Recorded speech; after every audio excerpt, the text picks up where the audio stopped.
مکہ معظمہ میں ایک ولید نامی کافر رہتا تھا۔ اس کا ایک سونے کا بت تھا جس سے وہ پوجا کرتا تھا۔ ایک دن اس بت میں حرکت پیدا ہوئی اور وہ بولنے لگا۔ اس بت نے کہا، لوگوں، محمد اللہ کا رسول نہیں ہے، اس کی ہرگز تصدیق نہ کرنا۔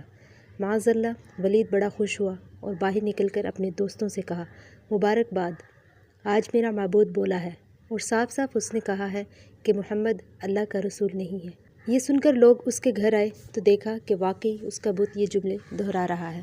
وہ لوگ بھی بہت خوش ہوئے اور دوسرے دن ایک عام اعلان کے ذریعے ولید کے گھر میں ایک بہت بڑا اجتماع ہو گیا تاکہ اس دن بھی وہ لوگ بت کے منہ سے وہی جملے سنیں۔ جب بڑا اجتماع ہو گیا تو ان لوگوں نے حضور صلی اللہ علیہ وآلہ وسلم کو بھی دعوت دی تاکہ حضور خود بھی تشریف لا کر بت کے منہ سے وہی بکواس سن جائیں۔ چنانچہ حضور صلی اللہ علیہ وآلہ وسلم بھی تشریف لے آئے۔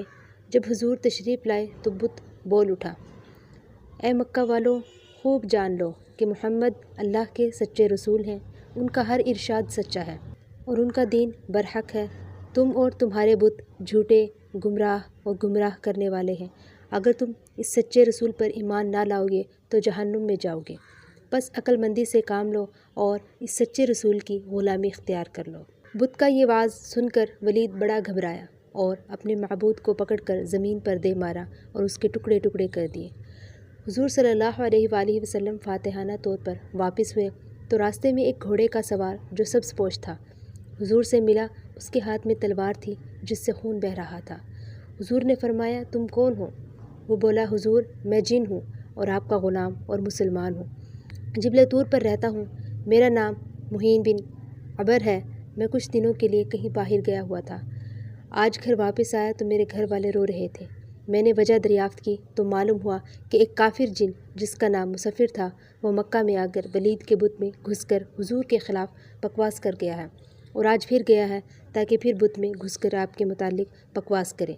یا رسول اللہ، مجھے سخت غصہ آیا۔ میں تلوار لے کر اس کے پیچھے دوڑا اور اسے راستے ہی میں قتل کر دیا اور پھر میں خود ولید کے بت کے اندر گھس گیا اور آج جس قدر تقریر کی ہے میں نے ہی کی ہے یا رسول اللہ۔ حضور صلی اللہ علیہ وآلہ وسلم نے یہ قصہ سنا تو آپ نے بڑی مسرت کا اظہار کیا اور اس اپنے غلام جن کے لیے دعا فرمائی۔ اس سے ہمیں یہ سبق حاصل ہوتا ہے، ہمارے حضور جنوں کے بھی رسول ہیں اور حضور صلی اللہ علیہ وآلہ وسلم کی شان پاک کے خلاف سننے سنانے کے لیے کوئی جلسہ کرنا یہ ولید جیسے کافر کی سنت ہے۔